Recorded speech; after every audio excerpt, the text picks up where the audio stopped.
That isn't pulling spiritual leaders full lie.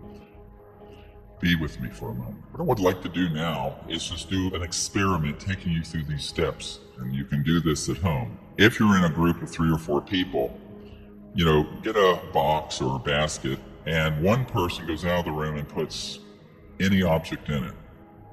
And the others have no idea.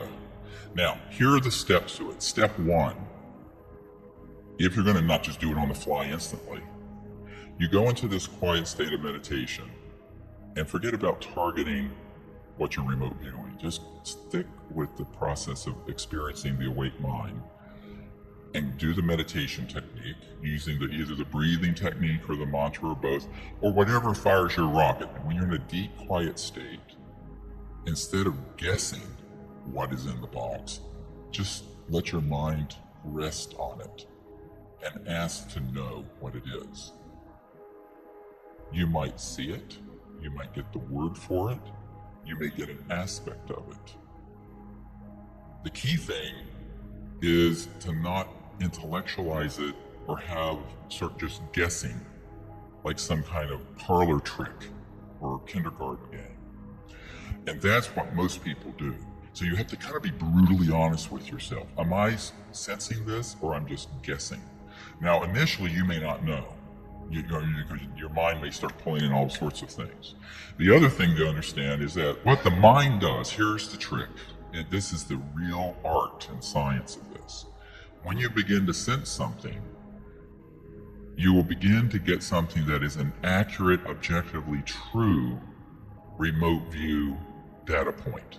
And then the mind will start doing the monkey mind thing and leapfrog ahead of the process of just sensing and knowing what it is and filling in the blanks from your memory store. How do you distinguish and discern the difference? Practice. Because the more you practice it, the more you're going to realize when you're doing that and when you're not. And I will say this, if you do this often enough, this technique I just described, with a box or something else where you don't know what it is, you'll begin to know what it feels like in your heart, in your gut, when it's an accurate perception. And you'll know what it feels like when it was just something that your mind began to confabulate and make up.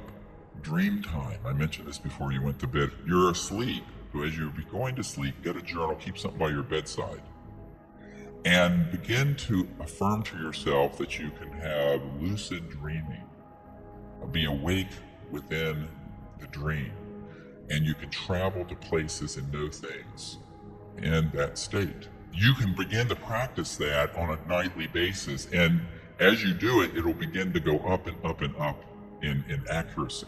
I have found that if you're in a very deep relaxed state, or even taking a nap, but you just gently intend, as you're going in and out of the dream state or sleep state, or in and out of the quiet meditative state, to know something. It's an intending. And then just relax and let it flow into you. And get yourself out of the way. So get your intellect and ego out of the way. It'll pop in like that. The other is when you're going to sleep, or mostly when you're waking up. You're coming out of sleep into the waking state, but you're kind of in that drowsy, half awake, half asleep state, but you're rested. At that juncture, the junction between